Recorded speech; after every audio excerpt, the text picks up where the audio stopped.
Կոնկրետ մարդ կա, որ ուզում է հասկանա ինչ է հաջողակ լինելը։ Այն մասնագետներին որպես փորձագետ, ովքեր որ իմ կյանքում դերակատարում էին ունեցել, որոնց շնորհիվ կամ որոնց միջոցով ես դարձա հաջողակ։ Շատ մարդիկ կա, որ պաշտոնյա են, բայց հաջողակ մարդ չեն։ Որտեղ որ աշխատել եմ, ես միշտ փորձել եմ անեմ ավելին, քան ինչի համար որ ես վճարվել եմ։ Մինչև այսօր ես ունեմ շատ լավ բարեկամներ այդ համայնքի ղեկավար կազմում, ովքեր որ մեծ տեղ են տալիս հայապահպանությանը, հայ մշակույթին եւ կրթությանը, լինելով պատմաբան, ես միշտ գուշակում եմ երկրի հետագծից, թե այդ երկիրը ինչ է լինելու։ Համարձակությունը հաջողակ լինելու ամենակարևոր բաղադրիչն է, բայց դրա տակ պետք է լինի շատ հմտություններ, ցանկությունն ու ուզելը շատ կարևոր կոմպոնենտ է, բայց դրանից բացի պետք է դրան հետևի քայլեր։ Եթե ես դրել եմ, սահմանել եմ նպատակ, ես հաշվի եմ առել, որ այդ նպատակները, ասենք, հեշտությամբ ինձ չեն տրվելու եւ ես պետք է դրանք հաղթահարեմ։ Սովորաբար խելամիտ մարդիկ ուժեղների հետ համագործակցում են։ Իսկ մեր երկրում հակառակն են անում, ասենք, տեսնում են դիմացինը ուժեղ է, դիմացինը խելացի է, սկսում են պայքարել նրա դեմ։ Բարև ձեզ։ Բաց TV եթերում չասված խոսքեր հաղորդաշարն է։ Այսօրվա իմ հյուրը Ամերիկայի Միացյալ Նահանգների Կալիֆոռնիա նահանգի պետական ծառայող, գործարար, coach trainer Գևորգ Մանուկյանն է։ Ողջույն Գևորգ։ Ողջույն, շնորհակալ եմ հրավերի։ Ես եմ շնորհակալ, որ նախ այս օրերին գտնվում ես Հայաստանում, գիտեմ, որ շատ հետաքրքիր թեմատիկայի շուրջ ես հավաքել հետաքրքրասեր մարդկանց։ Խոսենք հիմնական պատճառի մասին։ Գիտենք, որ հաջողակ լինելու արվեստ թեմայով տրեյնինգ կազմակերպեցիր օրեր առաջ եւ խոսենք այս թեմայի շուրջ, ինչու հենց այս շրջանում եւ ինչու հենց Հայաստանում կազմակերպեց այդ տրեյնինգը։ Շատ լավ, Սարիկ ջան։ Ուրեմն երկար տարիներ, քանի որ եղել եմ մանկավարժ եւ հոգեբան եւ ծավալել եմ որոշակի գործունեություն այս ոլորտում, դրանից հետո Հայաստանում զբաղեցրել եմ որոշ պետական պաշտոններ, այդ ընթացքում մի տեսակ ոնց որ կապը կտրվել էր իմ հիմնական բուն մասնագիտությունից եւ երբ որ տեղափոխվեցի Ամերիկայի Միացյալ Նահանգներ, այնտեղ եւս սկսեցի պետական ծառայության մեջ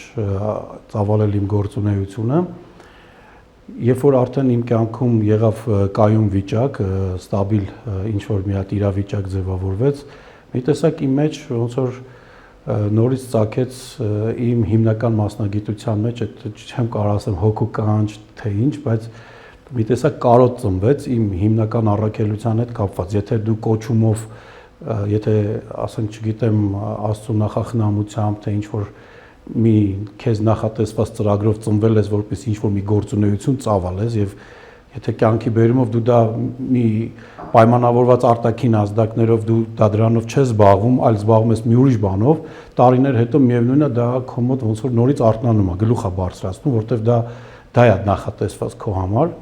Այդպիսի մի հատ իրավիճակ ստեղծվեց եւ հոգեբանական վիճակ, որ ես որոշեցի նորից վերադառնամ այն մասից սկսեմ, որտեղից որ ընդհատվել էր իմ գործունեությունը։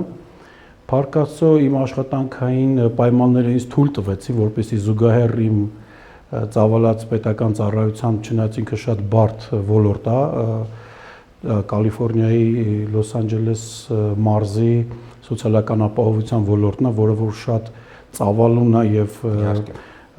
ինքը սպասարկում է բավականին մեծ թվով խոցելի խմբերի, շատ բարդ աշխատանք է, բայց այնուհանդերձ, քանի որ կոչումով դու եթե նախախնամությամբ քեզ տրված է, որ պետք է զբաղեցնես կամ ծավալես այն ծրագիրը, որը որ ի վերուստ քեզ տրված է, դու ժամանակ գտնում ես, թե ժամանակ, թե ռեսուրսներ, որպեսզի քեզ նախատեսված ծրագիրը իրականացնես։ Եվ արդեն 8 տարի է գտնվում եմ Միացյալ Նահանգներում, այն երջանիկ մարդկանցից եմ, որ ընդհանրապես Ամերիկայի Միացյալ Նահանգներ տեղափոխվելուց 1.5 տարի անց ստացվեց իմ մոտ, որ անմիջապես անցա աշխատանքի եւ այս ընթացքը տևեց մոտ 5 տարի, մինչեւ որ ես կարողացա ամրապնդեմ իմ դիրքերը պետական ծառայության մեջ, որից հետո սկսեցի զբաղվել իմ դասախոսական աշխատանքներով, սկսեցի վերհանել իմ նախկին թեմաները։ Ես 2004-2005 թվականներին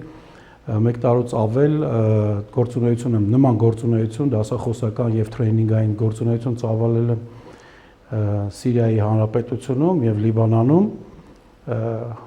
հայ բարեգործական ընդհանուր միության հրավերով մեր հայ երիտասարդների եւ սկաուտների համար համանման դասախոսություններ էի ծավալել եւ ինքը այնքան մեծ ընդունելություն էր գտել, որ ինձ հրավիրում էին նաեւ այլ քաղաքներից, որպեսզի մենք դրան կանադառնանք, խոսենք տրեյնինգի մասին։ Շնորհակալ եմ։ Ուրեմն կոնկրետ այս տրեյնինգը ձեր հարցը հետեւյալի մասն էր, որ ինչու հենց հիմա։ Ուրեմն շատ հետաքրքիր եւ ծավալուն թեմաներ ունեմ, որ կհետաքրքրի թե հայաստանյան եւ թե մեր Կալիֆոռնիայի հայ համայնքին, դա վերաբերվում է, ասենք, մարդկային փոխհարաբերություններին, տրեյնինգների, ասենք, բովանդակության մեջ մտնում է չափաբաժիններով հոգեբանություն, փիլիսոփայություն, կյանքի հմտություններ, ասենք, կենցաղային կամ մարդկային հարաբերությունների մեջ, ասենք, այդ ամեն ինչը կարող է վերաբերվի խանդին, նախանձին, մարդկանց մանիպուլյացիային կամ ինչպես ձեռք բերես բարեկամներ կամ ինչպես հրաժարվես որոշ մարդկանցից կամ ինչպես քո կապերը կտրես քո այն անցյալ արժեքներից, որոնք որ քեզ խանգարում են քո աճին, քո զարգացմանը, այդ ամեն ինչը հեշտ չի տեղի ունենում եւ մարդուն պետքա պատրաստ ես եւ այդտեղ ոչ միայն հոգեբանների օգնությունն, աջակցությունն է պետք, այլ նաեւ շատ հաճախ մեր տեսակ մասնագետներին, որոնք որ կյանքում գործնականում քեզ ապացուցում են, որ ինչպես դա կարող ես անել, որտեվ մարդը կարող է հոգեպես պատրաստել եւ ինքը հոգեբանական ոչ մի, ասենք, պատրաստության կարիք չունի։ Ուղղակի իրան պետքա փաստացի կամ գործնական քայլերի հաջորդականության ծրագրերի մշակված պլան, որի հիման վրա որ ինքը կարողանա բարելավել իր վիճակը եւ լինի ավելի լավը, քան այդ պահին ինքը կա։ Եվ հետաքրքիր է, որ իմ մոտ էլ այս միտքը գաղափարը ծագեց այն ժամանակ, երբ որ ես ինքս ֆիզիկապես, նյութապես եւ հոգեպես արդեն պատրաստ էի հանրությանը ծառայելու կամ վերադարձնելու այն արժեքները, իրանց հետ կիսվելու այն արժեքները, որոնց որ ես տիրապետում եմ եւ որոնց միջոցով ես ինձ համարեցի հաջողակ։ Այսինքն, եթե մարդը չլինի հաջողակ, չունենա անցած ճանապարհ եւ իր կյանքի փորձով չկարողանա փաստել իր խոսքի եւ իր դասավանդածի ապացույցները, որ ինքը այս ճանապարհով է հաջողակ դարձել, շատ դժվար է այսօր ունկնդրին կամ լսարանին համոզել, որ ինչ որ դու ասում ես, դա արդարացի է կամ ճշմարտացի է։ Դինես հենց այդ լավագույն օրինակը, որն էլ հենց այն գրավչությունն է, որ լսարանը գալիս է դեպի քեզ։ Ես հետևելով, ընդհանուր on-line հարթակներին, զգացի, որ շատ այսպես իրարանցում է ստեղծել լավ առումով տրեյնինգը։ Հիմնականում հյուրերը ովքեր էին, ինչ որ հատուկ հյուրեր կային եւ առասարակ ովքեր էին լսարանում, ինչ ոլորտի եւ ինչ որակի մարդիկ էին։ Ուրեմն հաջողակ լինելու արվեստ եւ հմտություններ խորագիրը կրող այս տրեյնինգը, որը որ ես մշակել էի մի շարք ամերիկյան մասնագետների եւ նաեւ իմ անցած կյանքի ուղու հիման վրա, այնպեսի հետաքրքիր իրավիճակ ստեղծեց, որ ինչ որ այդ դասախոսությունը, որ ես կազմեցի, ես որոշ պատառիկներ նաեւ Facebook-ում կիսվեցի ստատուսների տեսքով եւ շատ մարդիկ, անծանոթ մարդիկ ինձ նամակներ էին գրում, ովքեր որ ամաչում էին մեկնաբանությունների տեսքով գրել, ինձ նամակներով էին գրում, որ ասում են, լսի դու ոնց որ մեր կյանքը գրես, դու մեր մասին ոնց որ գրես, ու ես հասկացա, որ կան մարդիկ, ովքեր որ հաջողակ են իրենց կյանքում ինչ որ հաջողությունների են հասել, բոլորը գրեթե կիրառել են նույն հնարքները կամ գրեթե բոլորը անցել են միևնույն ճանապարհով։ Բայց իհարկե դրան զուգահեռ ես նաև տվել եմ որոշ գիտելիքներ, որոշ հմտություններ, որոնք այդ մարդկանց համար նորություններ, դրա համար իրանց մոտ մեծ ցանկություն առաջացավ, որ գան մասնակցեն որպես ունկնդիր, որպեսզի եթե ունեն ինչ-որ բացեր, իմ տված լրացուցիչ գիտելիքներով դրանք լրացվեն, իսկ մարդիկ էլ կային, որ իրանք բավականին լավ կրթություն ունեին, բավականին լավ աշխատանք ունեին, բայց իրենց հաջողակ չէին համարում։ Եկել էին, որ հասկանային հաջողակ լինելը ինչն է։ Որ մասն է պակասում իրենց։ Հա, ասենք մարդկա օրինակի համար, ասենք նախարարության բաժնի պետը, վարչության պետը, բայց ինքը իրան հաջողակ չի համարում։ Ընդհանրեն մեկի երազանքն է, որ դառնա ինչ որ պաշտոնյա, բայց մարդը դառնում է այդ պաշտոնյա, բայց ինքը իրան հաջողակ մարդ չի համարում։ Հիմա ինքը, ասենք կոնկրետ մարդ կա, որ ուզում է հասկանա ինչ է հաջողակ լինելը։ Մարդ էլ կա, որ ասենք ենթադրենք մտածում է, որ եթե ես իմ նպատակին հասել եմ կամ հասնեմ, կլինեմ հաջողակ, բայց հասնում է եւ ինքը այդ զգացողությունը չի ունենում։ Եվ հետաքրքիր զուգադիպությամբ, ասենք ես հրավիրել էի բոլոր այն մասնագետներին որպես փորձագետ, ովքեր որ իմ կյանքում դերակատարում էին ունեցել, որոնց շնորհիվ կամ որոնց միջոցով ես դարձա հաջողակ եւ իմ յուրաքանչյուր ասելիքի համար ես վկայակոչում էի կոնկրետ մարդու, ասում էի, այ նայեք, այս նախարարության վարչության պետի հետ ես աշխատել եմ եւ իր շնորհիվ կամ իր միջոցով կամ մենք համատեղ ինչ որ հնարքներ կամ ինչ որ գիտելիքներ կիրառելով դարձել ենք հաջողության ենք հասել։ Հիմա շատ մարդ կա, այդ երբ որ գիտեք, մի հատ մեծ շփոթմունք կա։ Մարդը մտածում է, որ եթե ինքը նպատակ է դնում իր առաջ, հասնում է այդ նպատակին, ինքը հաջողակ է։ Բայց սա շատ նուրբ եզր ունի, որտեղ դու կարող ես քո նպատակներին հասնես, բայց դու հաջողակ մարդ չլինես։ Հաջողակ լինելը դա մի հատ ունենց հոգեվիճակ է, ինքը այնպիսի հոգեվիճակ է, որ դա ոչ պաշտոն է, որ ասենք հասնես այդ պաշտոնին դու կլինես հաջողակ։ Շատ մարդիկ կա, որ պաշտոնյա են, բայց հաջողակ մարդ չեն։ Հաջողակ մարդ չի նշանակում, չէ, ներքին զգացում է, որ դու պետք է զգաս, որ դու հաջողակ ես։ Շատ, դա այնպիսի հոգեվիճակ է, որ դու քո վրա այնքան ինքնավստահ ես լինում, որ ասում ես, եթե ես ինչ բանը ուզեմ, ես եթե ձգտեմ դրան, դա հաստատ լինելու է, որովհետև դու լավ տիրապետում ես քո եսին, քո եսի կարողություններին եւ քո, չգիտեմ, տարբեր այնտեղ ֆիզիկական կլինի, մտավոր կլինի, հոգեվոր ուժին, որ դու կարող ես ու պետք է կիրառես, որպեսզի դա իրականանա։ Ես ձեզ էլ հրավիրել էի դասախոսությունը ներկայեք, հա, շատ շնորհակալ եմ ձեր ներկայության համար, որտեղ դուք էլ իմ կյանքում որոշակի դերակատարում ունեք, որի շնորհիվ ես ինձ հաջողակ եմ համարում, որտեղ այսօր մեր հանրությունը ունի բազմաշերտ, ասենք, այսպես սոցիալական խմբեր եւ ցանկացած հաջողակ մարդ միշտ ձգտում է, որպեսզի մտավոր եւ ինտելեկտով զարգացած մարդկանց հետ մտերմություն անի եւ եթե ես այսօր վաստակեցի ձեր ընկերությունը, ձեր վստահությունը, դա նշանակում է իմ հաջողությունն է։ Ես էլ կիրառեցի որոշակի, ասենք, գիտելիքներ, կարողություններ, հմտություններ, որպեսզի վաստակեմ ձեր վստահությունը եւ մեր փոխադարձ ընկերությունը հաստատ մեզ բերելու է շատ հաջողակ իրավիճակների, հոգեպես այդ զգացողությանը մեզ բերելու է։ Ու դա ոչ գումարն է, դա ոչ պաշտոնն է, դա մեր հոգեվիճակն է, որ մենք մեր գիտելիքների շնորհիվ, մեր ինտելեկտի շնորհիվ մենք կարողանում ենք ձեռք բերել բարեկամներ, այնպիսի բարեկամներ, որոնցով մենք միշտ մեզ հարուստ ենք զգում, մեզ ուժեղ ենք զգում, կայացած ենք զգում, իսկ շատ մարդիկ կան, որ պաշտոնի մեջ իրանք իրանց երջանիկ չեն զգում, հարստության մեջ իրանք ամենակարողը չզգան կամ դժբախտ զգան, միայնակ զգան, ասենք այսօր մանավանդ Միացյալ Նահանգներում բազմաթիվ, ասենք, մեծահարուստ մարզիկներ կան, դերասաններ կան, ովքեր որ այդ գիտակցությանը չգալով իրանք իրենց տալիս են թմրանյութերին կամ ասենք չգիտեմ ավելի շատ կարիք են ունենում հոգեբանական ծառայություններ, որովհետև իրանք չունեն այդ կապերը, անկախ նրանից որ իրանք մեկուսացած են ապրում, անկախ իրենց ունեցվածքից, պաշտոնից, հանրահայտ լինելուց, երբեմն իրանց մոտ վախեր է գալիս, որովհետև իրանք չունեն այդ հոգևոր կապը իրանց նման մարդկանց հետ, իրանք անընդհատ մրցակցության մեջ են լինում ու այդ ամեն ինչը բերում է սթրեսների, դեպրեսիաների, որը որ հետագայում, ասենք, մասնագետներն են զբաղվում այդ մարդկանցով, բայց մենք պետք է այն աստիճանի խելացի լինենք կամ մեր հայազգը ընդհանրապես ավանդույթներով ունի այդ հարևանների հետ կիսվելու, ընկերների հետ խորհրդակցելու այդ ռիտուալ չասեմ, բայց սովորությունը ու որոշ չափով մեր մեջից այդ ստրեսն ու դեպրեսիան դուրս է գալիս։ Իսկ արևմտյան մշակույթի մեջ, ասենք, շատ հազվադեպ է լինում, որ մարդիկ կարողանում են այդ խնդիրները հոգեբանական լուծել ինքնուրույն կամ, ասենք, չգիտեմ, որևէ մասնագետի միջոցով։ Շատ լավ, այս կարգի տրեյնինգները շարունակական բնույթ կրելու են Հայաստանում։ Շատ լավ հարց տվեցիք։ Հիմա իմ նպատակների մեջ կա, որպեսզի ես Հայաստանում այստեղ ձևավորեմ աշխատակազմ կամ ինչ-որ մի փոքրիկ խումբ, որոնք որ կներկայացնեն ինձ Հայաստանում, ես կփորձեմ կապը պահպանել իրանց հետ, եթե կարիք կլինի կամ հնարավորություն կլինի, որ մենք իրականացնենք on-line դասախոսություններ եւ հանդիպումներ, մեծ սիրով դա անելու եմ, որովհետև այստեղ Հայաստանում իմ իրականացրած տրեյնինգը նաև ինձ համար նաև թեստի նման մի բան էր, ուզում էի հասկանայի, որ արդյոք հայկական միջավայրը պատրաստ է այս տեսակ դասախոսություններին, տրեյնինգներ, որովհետև հիմնականում այստեղ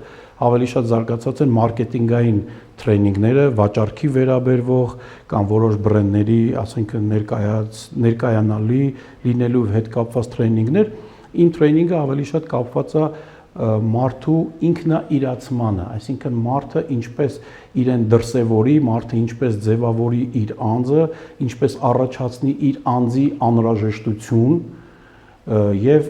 կարողանա այդ բոլոր հնարքները կիրառելով ինքը հասնի իր նպատակներին եւ ի վերջո ինքը իրեն հաջողակ մարդ համարի։ Հիմա քանի որ կենցաղային շատ հարցեր կան մարդկանց խանգարում են, ավելի շատ մարդիկ զբաղված են եկամուտ ձեռք բերելու հարցով կամ ավելի շատ զբաղված են ինչ-որ կենցաղային խնդիրներ լուծելով, շատ քիչ մարդիկ կան, որ կարևորում են այս գիտելիքների ու հմտությունների կարևորությունը իրենց կյանքում, բայց այսպեսի մի հատ բան պատմեմ, քանի որ դուք ինձ ներկայացրիք ձեռներեց, ես ունեմ մի հաճախորդ, ով Lady Gaga-ի Feishui ուրեմն խորհրդականն է այդ գծով, ինքը ինձ մի անգամ Feishui-ից ինչ-որ բաներ էր կիսվում, ես հայկական ձևով ասացի, բայց հավատացող կա, որ ասենք այս գույնը ճիշտ է կամ այս դուռը պետք է արևելքից բացվի, ոչ թե արևմուտքից, այդպես բաների ինչ-որ հավատում են մարդիկ, որ այդքան գումար են տալի գալիս են ձեզ մոտ, ինքը ինձ ասեց Գևորգ, ասեց, հիմա դու ինչ-որ ես քեզ ասեցի, դու հավատում ես, ասում եմ չէ, ասում եմ իսկ դու քեզ հարուստ համարում ես կամ դու հարուստ ես, ասում եմ չէ, ասում եմ այդպես Lady Gaga-ն հարուստ է, որովհետև ինձ լսում է։ Հիմա նույնը իմ այս տրեյնինգի գաղափարն եմ ուզում ասեմ, որ շատ մարդիկ կա, որ չեն կարևորում կամ չեն վստահում, որ այս տրեյնինգների միջոցով այն ինչ որ իրանք չեն հասել, կհասնեն այս տրեյնինգներից ստացած գիտելիքների արդյունքում։ Բայց իրականում կան այդ տեսակ ինչ որ ոլորտներ, երբ որ դու ուշադրություն դարձնես մասնագետների խորհուրդներին, խրատներին, հաստատ դու հետագայում կզգաս, այ երբ որ այս բանը ես լսեցի, եկա կիրառեցի, դրա համար իմ մոտ այս բանը ստացվեց։ Խոսացինք մանկավարժությունից, գիտենք, թե մանկավարժությունը քեզ համար ինչ կարևոր դեր ունի։ Եվ հիշատակենք 2000-ականների սկզբները, երբ դու այդ ժամանակ ընտրվեցիր տասնյակ հազարավոր մանկավարժներից, հենց դու ընտրվեցիր, որպեսզի գնայիր եւ դասավանդեիր Սիրիայում, Լիբանանում, այսինքն մերձավոր արևելյան մեր հայ համայնքներում։ Խոսենք այս շրջանի մասին, ինչու հենց քեզ ընտրեցին եւ ինչպես էր քո շրջագայությունը դեպի մերձավոր արևելք։ Շատ շնորհակալ եմ այդ հարցի համար, Սարիկ, որովհետեւ հետագայում ես հասկացա, որ իմ հաջողակ լինելը սկսվեց հենց այդ թվականներից։ Հիմա մի փոքր կարճ ներկայացնեմ, ուրեմն 2000 թվականին վերադարձել էի զինծառայությունից եւ որպես պետհամալսարանը ավարտած մասնագետ սկզբից փորձեցի իմ ուժերը դպրոցում, հարավ-արևմտյան թաղամասում, սկսեցի զբաղվել մանկավարժական գործունեությամբ դպրոցներից մեկում եւ որպես երիտասարդ մասնագետ զգում էի, որ իմ մեջ ավելի շատ էներգիա կա եւ ես կարող եմ անել ավելին, քան որի համար, որ ես վճարվում եմ։ Այսինքն ես առավոտյան 8-ին կամ 9-ին գնում էի գործի, ժամը 2-ին գալիս էի տուն եւ ստանում էի ինչ-որ աշխատավարձ, բայց ես զգում էի, որ ես ներուժ ունեմ, որ 2-ից մինչև 6-ը ես կարող եմ աշխատել, ինչի 2-ին գամ տուն։ Ճիշտ է, ինձ չէին վճարելու, բայց ես ուզում էի ինչ-որ մի գործ անեի, իմ մոտ միշտ այդ ցանկությունը մինչև այսօր կա, եւ հիմա որ խոսենք արդեն ընթացքում իմ մյուս մասնագիտությունների մասին, ես որտեղ որ աշխատել եմ, ես միշտ փորձել եմ անեմ ավելին, քան ինչի համար որ ես վճարվել եմ։ Հիմա ինձ մինչև 2-ը որ վճարում էին որպես պատմության, իրավունքի, հասարակագիտության ուսուցիչ, դրանից բացի ես որոշեցի այդ ժամանակ դեռ դպրոցներում աշակերտական պարլամենտ, աշակերտական թերթ կամ ակումբներ չկար։ Ես հավաքեցի իմ ուսանողներին, ուսանող աշակերտներին, որովհետև ես բարձր դասարաններում էի դասավանդում, 8-ից 10-րդ, այն ժամանակ 12-րդ դասարան չկար։ Եվ աշակերտների հետ որոշեցինք, որ ժամը 2-ից հետո ես դպրոցի տնօրենության հետ կարող եմ պայմանավորվել եւ դպրոցի ամբողջ տարածքը օգտագործենք եւ ի պատիվ տնօրենի ինքը պատրաստ էր, որ այդ դպրոցի տարածքը եւ տեխնիկական միջոցները տրամադրել երեխաների համար։ Ուրեմն ժամը 2-ից հետո ստեղծեցինք պատանի լրագրողների ակումբ, ստեղծեցինք աշակերտական պարլամենտ, ստեղծեցինք խոհարարների ակումբ, որտեղ երեխաները, ասենք, դասերից հետո գնում էին բուֆետ, օգնում էին հաջորդ օրվա, ասենք, սնունդի պատրաստման հարցերում։ Այգեգործների ակումբ էինք ստեղծել ամբողջ դպրոցի բակը բարեկարգում եւ այլ եւ այլ։ շինջոկատ էինք ստեղծել, դպրոցում ինչ վերանորոգում լինում էր, ասենք երեխաները գնում, ժամը 2-ին դասերը վերջանում էր, պայուսակները տանում էին տուն, մի թեթև սնվում էին, հետ էին գալիս դպրոց մինչև ժամը 6-ը։ Այսպես 2 տարի։ 2 տարուց հետո ես վերջի զանգահարողության ժամանակ անակնկալ ձևով ամբողջ դպրոցը ինձ ընտրեց որպես տարվա լավագույն ուսուցիչ։ Ասենք իմ համար մեծ պատիվ էր 25 տարեկան էի։ Դե այդ շրջանից արդեն զգացի խանդի, նախանձի դրսևորումները ինչ է։ Բայց այդ ժամանակ դեռ ինձ չէր հուզում։ Ինչի ես խանդու նախանձը շեշտեցի, որովհետև հետագայում զրույցի ընթացքում դա բերելու է նրան, թե ինչի ես հայտնվեցի Ամերիկայում։ Okay, ուրեմն սովորական մի օր, երբ որ այդպես դպրոցից հոգնած ժամը 2-ին 3-ին եկել է, որ հանգստանայի նորից գնայի դպրոց, այդ ժամանակ բջջային հեռախոսը չունեի։ Մեկ է զանգ եմ ստանում բնակարանի հեռախոսի վրա, վերցնում եմ, բարև ձեզ նախագահի աշխատակազմից, այսինչ մարդն է, խնդրում ենք վաղ անձնագրով մի հատ ներկայանաք նախագահի նստավայր։ Ես մի պահ, ասենք, ասենց ապշում եմ, բան մտածում եմ սխալ են զանգարել եւ այլ, հարցնում եմ ինչն է խնդիրը, ինչ է, բան, ինձ պարզաբանում է, որ չէ, ամեն ինչ կարգին է,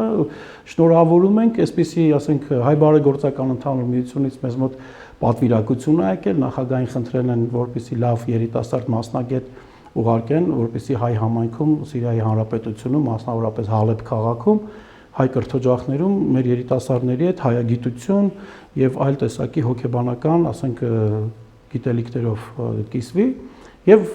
ծանոթ լինելով ձեր գործունեությանը, մենք ձեզ ենք ընտրել։ Իմ համար այդ, չգիտեմ, դա չլսված բաներ, բայց նաեւ, ասենք, մի տեսակ այդ պահին վախեցա նույնիսկ, որովհետեւ 2 տարի փաստորեն ես գործունեություն եմ ծավալել, ես չեմ մտածել, որ իմ գործունեությանը հետևող կա։ Մի հատ այնց հետաքրքիր զգացողություն է, երբ որ դու հետո զգում ես, որ ինչ արել ես 2 տարի փաստորեն հետևել է ու գնահատվել է, ասենց ուրախության ու մի տեսակ վախի, ասենց չափաբաժինները խառնվել էր իմ մեջ։ Ու 2004 թվականին այդպես ես գնացի ուրեմն այդ հանրապետություն Սիրիայի եւ փառք ու պատիվ այդ համայնքին, ես ապշած եմ, թե իրանք ինչքան մեծ նշանակություն են տալիս հայապահպանությանը։ Ցավոք սրտի այդ հանրապետությունում այսօր շատ պատերազմական իրավիճակի պատճառով քիչ հայեր մնացին, բայց մինչև այսօր ես ունեմ շատ լավ բարեկամներ այդ համայնքի ղեկավար կազմում, ովքեր որ մեծ տեղ են տալիս հայապահպանությանը, հայ մշակույթին եւ կրթությանը ու ինձ էլ շատ լավ դիմավորեցին եւ նույնիսկ ինձ սիրելով 5 տարվա պայմանագիր առաջարկեցին, բայց լինելով պատմաբան ես միշտ գուշակում եմ երկրի հետագծից, թե այդ երկիրը ինչ է լինելու եւ ես ցավոք սրտի ստիպված էի տարի ու կես մնալուց հետո ասել, որ ես շատ եմ իրանց հարգում, շատ եմ սիրում ու չնայած իրանք բազմապատիկ անգամ շատ էին ինձ վճարում, բայց ես ստիպված էի հետ վերադառնալ, որովհետև ես տեսնում էի այսօրվա ապագան, ինչ որ կա այսօր Սիրիայում։ Ետ վերադարձից հետո կյանքի ճանապարհները քեզ տարան դեպի պետական ծառայության ոլորտ։ Կուզենայի նշեիր այդ շրջանում պետական ծառայության ոլորտի առավելությունները, առանձնահատկությունները, ինչպիսին էր այդ ժամանակ իրավիճակը այնտեղ։ Ուրեմն 2007 թվականն էր,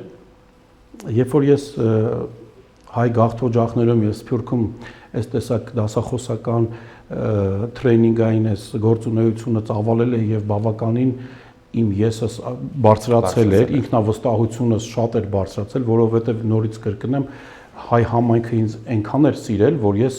գրեթե ինձ զգում էի, ասենք Հայաստանի ներկայացուցիչը այդ երկրներում։ Նույնիսկ իրանք ինձ տարան այդ ժամանակ Արմեն Մելքոնյանն էր դեսպանը Հալեպում, իր հետ մենք հանդիպեցինք, լուսանկարվեցինք, մինչև այսօր նայում եմ այդ լուսանկարները մեծ պատվով, որ ինձ ասենք արժանացրել էին այդ պատվին, որ մեր համայնքում այսպիսի մարդ կա։ Դրանից իմ չասեմ, որ հպարտության ինչ-որ ինքնագնահատականը ինքնագնահատականս բավականին բարձր էր եւ որ հետ վերադարձա, արդեն ինձ համար ոնց որ ամբիցիոզ մի հատ բան էի որոշել, որ ես իմ կարողություններով արդեն կարող եմ ավելի մեծ ծավալի աշխատանք ծավալել, քան դպրոցներ։ Ես ոչ թե թերագնահատում եմ, այլ ես մտածում եմ, որ ես արդեն որակապես մի նոր աստիճանի եմ բարձրացել եւ կարող եմ ավելի օգտակար լինել ավելի մեծ զանգվածների, քան դպրոցական միջավայրը, եւ այդ ժամանակ քաղցառայության այդ ոլորտը նոր ձևավորողների շարքում էր, չնայած վաղուց կար, բայց ոնց որ դեռ կայացման փուլում էր։ Եվ պատահաբար, ասենք, սկսեցի հետաքրքրվել ոնց մտնեմ պետական ծառայություն, ինչ հնարավորություններ կա, պատահական թերթերից մեկում հայտարարություն տեսա, որ Արդարադատության նախարարությունում տեղեկատվության եւ հասարակայնության հետ կապերի բաժնի մրցույթ է, եւ նայեցի պաշտոնի անձնագրի չափորոշիչները, տեսա, որ ամեն ինչով համապատասխանում եմ։ Գնացի դիմեցի եւ բավականին բարձր միավորներով ուրեմն այդ թեստը հանձնեցի, հետո եկավ հարցազրույցի փուլը։ Հարցազրույցի փուլի ժամանակ ես շատ բաներ հասկացա, որ եթերով հիմա չեմ ուզում դրա մասին կիսվել, բայց բոլոր պետական ծառայության հետ առնչված մարդիկ գիտեն, որ եթե այնտեղ պատահական մարդ է հայտնվում եւ ոչ իրանց ցանկալի մարդը, ամեն ինչ արվում է, որպեսզի այդ մարդը հրաժարվի այդ մտքից, որ շարունակի մրցույթին մասնակցել, կամ եթե տեսնում են, որ ամեն ձևով այդ մարդը շարունակում է, արհեստական խոչընդոտներ են ուզում սարքեն, որ այդ մարդը չհաջողվի։ Բայց քանի որ իմ չափաբաժինը հաղթեց իրանց ցանկությունների չափաբաժնին, իմ ինքնավստահությունը, ելի այդ հաջողակ լինելու արվեստի մեջ մտնող հմտություններ կիրառեցի, որ իրանք չկարողացան կոպիտ ասած իմ դեմն առնել։ Եվ ես շատ հաջողությամբ դարձա Արդարադատության նախարարության լրատվական բաժնի գլխավոր մասնագետ։ 2 տարի աշխատեցի առանց բաժնի պետի, որովհետև այդ բաժինը նոր էր ձևավորվում, եւ նորից իմ ամբիցիաները իմ մեջ գլուխ բարձրացրեց, ասենք, եթե ես ինձ հաջողակ մարդ եմ համարում եւ իմ գիտելիքներով նայում եմ, շատ ինքնավստահ եմ ու միշտ,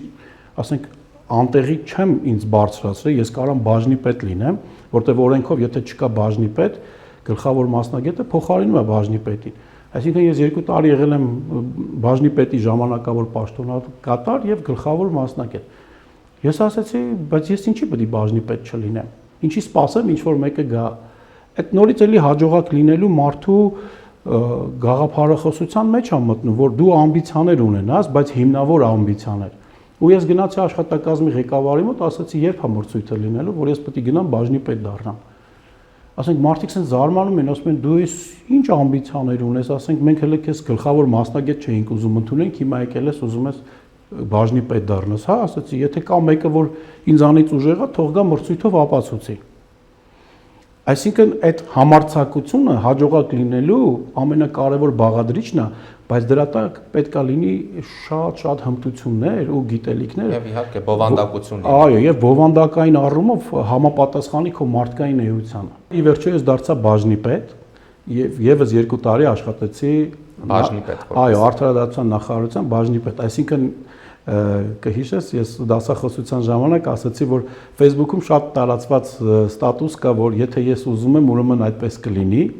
բայց դա դեռ բավարար չի։ Եթե ես ուզում եմ, որ այդպես լինի, ես պետք է ջանք թափեմ, ջանք գործադրեմ, որ այդպես լինի։ Շատ մարդիկ լոզունգային գրում են, շատ գեղեցիկ ու սպասում են, որ այո, այնպես չի, հիմա ես շատ եմ հետևում, տեսնում եմ, որ ասում են դու պետք է որ շատ երազես դա կլինի, որ շատ ցանկանաս տիեզերքը դա կանի, այդպես չի։ Միտքը սիրում է գործողություն, ապրես, շատ լավ ձևակերպեցիր։ Այսինքն այդ ցանկությունն ու ուզելը շատ կարևոր կոմպոնենտ է, բայց դրանից բացի պետք է դրան հետևի քայլեր։ Այսինքն տիեզերքին ընդառաջ պիտի գնաս, ոչ թե գնաս միտեղ թաքնվես, որ տիեզերքը որոնի քեզ փնտրի ու ասի, էս էիր ուզում, խնդրեմ, այլ դու պետք է ընդառաջ գնաս տիեզերքին։ Եվ այդպես ուրեմն, երբ որ ես արդեն դարձա նաև բաժնի պետ, այսինքն ամեն հերթական հաջողությունից հետո չափաբաժինը իմ ինքնավստահության մեծանում էր։ Եվ այդ ընթացքում արդեն պետական ծառայության եկամուտը ինձ չէր բավարարում, որովհետև ասենք իմ ամբիցիաները, ասենք եւ իմ ստատուսը ես արդեն համարում էի ավելին, քան որ պետությունը ինձ կարողանում է գնահատի։ Ես չեմ պահանջում պետությունից ավելին, բայց ես գիտեմ, ասենք այդ ժամանակ ինչպես գտնեմ տեղեր, աղբյուրներ, որ իմ ամբիցիաները բավարար են։ Ես ամենաձախողակ եւ աղքատ մտածողության մարդու մտածողությունն է, երբ որ աշխատում եմ միտեղ անընդհատ բողոքում է, դժգոհում է։ Այդ ընթացքում եթե դու աշխատում ես, քեզ դուր չի գալի այդ աշխատավայրը կամ պայմանները, կամ դու պետքա փնտրես ձևեր, այլ ձևերով ինքնադրսևորվելու եւ այլ լրացուցիչ, ասենք, եկամուտ ձեռք բերես, կամ դրան զուգահեռ գտնես ինչ-որ մի ավելի լավ քեզ արժանի տեղ, թողես գնաս։ Անընդհատ մտնես նույն տեղը ու բողոքես, որ ասում է անընդհատ խավարի բողոքելու փոխարեն մի հատ մոմ վառի, այդ տարբերակն էր, ասենք հիմա ես եթե գիտեմ, որ ամբողջ Հայաստանի Հանրապետության բաժնի պետերը, ասենք, ստանում են X գումար, հիմա ես որքան բողոքեմ, դժգոհեմ, այդ X գումարից իմ գումարը չէր բարձրանալու, դրա համար ես զուգահեռ փնտրում էի ինչ որ համապատասխան ոլորտներ, որտեղ որ ես կարող էի, ասենք, վաստակեի այնքան, ինչքան որ իմ եսը բավարարված կզգար։ Բայց այնուամենայնիվ այնտեղ էլ աշխատանքային երկար տարիներ չունեցար եւ կյանքի ճանապարհները այս անգամ կես տարան որևէ քաղաքական գործի արարողակարգի պետ, այս ձևակերպեմ, եւ տվյալ քաղաքական ուժի գործունեությունը ամենածաղկուն շրջանում էր գտնվում եւ կարծես թե այդ ինստիտուտը դու ձևավորեցիր իրենց քաղաքական թիմում եւ առհասարակ։ Այսինքն պետական այդ համակարգից դուրս, որպես արարողակարգային սիմվոլ, հայ այսպես ասեմ, դու ձևավորեցիր այդ քաղաքական թիմում։ Խոսենք նաեւ այս մասին։ Ճիշտ նկատեցիք, ասենք Հայաստանում մի հատ քաղաքական ուժ բավականին մեծ ժողովրդականություն էր վայելում, ու ես սկսեցի հետևել այդ քաղաքական ուժի ղեկավարին ու իրանց գործունեությանը ու տեսա, որ այնտեղ կազմակերպչական մի հատ մեծ բան է բացակայում, որը որ սկզբնական շրջանում այդքան տեսանելի չի, բայց մասնագետի աչքերով որ նայում ես, դա շատ տեսանելի է։ Այդ ժամանակ ինձ ինչը օգնեց, երբ որ ես ուսանող էի 1997 թվականին երկրորդ կուրս էի։ Իմ դասախոսներից մեկը դարձավ Ռուսաստանի Դաշնությունում դեսպան, ազգագրության դասախոսը Յուրի Մկրտումյան։ Իր կապերի միջոցով ինքը ասեց Գևորգ, ես քո մեջ այնքան հեռանկար եմ տեսնում, այտենց դիվանագիտական կամ չգիտեմ ինչ որ ներկայանալի բաների, արի ես միջնորդեմ, դու գնա կառավարության ընդունելությունների տանը, այնտեղ քո նման տղաների կարիք կա, որպեսզի, ասենք, թե հյուրընկալություն ապահովեն եւ թե, ասենք, Հայաստանը ներկայացնեն։ Այդ ժամանակ, ասենք, ես որոշակի ուսանողական տարիներից փորձ ունեի արարողակարգի հետ առնչվող եւ, ասենք, այդ 90-ական թվականներից, ասենք, Հայաստան այցելած բոլոր միջազգային պատվիրակությունները, ովքեր որ ժամանել են Հայաստան, մենք էինք դիմավորում, կառավարությունների ընդունելության տանն էինք տեղավորում, հետո նրանց ճանապարհում, իրենց արարողակարգային երթուղիներն էին գծում, որ ժամին որտեղ պետքա լինեն, ինչ պետքա ուտեն, ինչ հագուստ պետքա կրեն, կողմերի հետ համաձայնեցնում ենք, այդ շատ սիրեցի։ Եվ բայց իմ համար դա ոնց որ պրակտիկա էր, ասենք կամ ինչ որ գործունեության տեսակ էր, որը որ պրոֆեսիոնալ չէր, ուղղակի ես ոնց որ պրակտիկայի նման անցնում էի, բայց իմ մեջ դա շատ խորը հետք էր թողել։ Եվ դրա հիման վրա, երբ որ ես տեսա, որ այս քաղաքական ուժը ունի այդ բացը,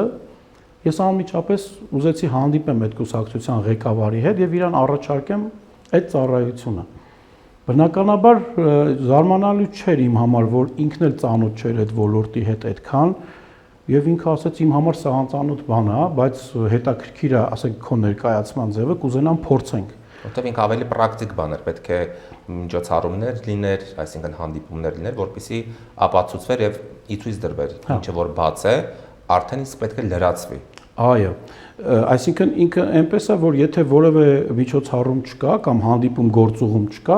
անհնար է դու ինչ-որ մի բան անես, որ ցույց տաս։ Ինքը ոնց որ երևույթ պետքա լինի, գործողություն պետքա լինի, որի մեջ դու պետքա ցույց տաս քո մասնակցության չափաբաժինը ու համեմատություն տանես, տես մինչև այս ես չկայի ինչպիսին էր, հիմա եթե ես կամ, տեսեք ինչա ավելացել, ինչ ձև է ավելացել։ Եվ այդ ժամանակ, ասենք, Ուկրաինայի Գերագույն խորհրդի նախագահան այդ ընթացքում այցելեց այդ քաղաքական ուժի ղեկավարին բավականին մեծ պատվիրակությամբ, որից հետո, ասենք, պաշտոնական հանդիպումից հետո նախատեսված էր մեծ ճաշկերույթ, այդ ամբողջ արարողությունը, ուրեմն, մենք կազմակերպեցինք եւ որից հետո Ուկրաինայի Գերագույն խորհրդի նախագահան այնպիսի շնորհակալական խոսքերով, ասենք, դիմեց այդ կուսակցության նախագահին եւ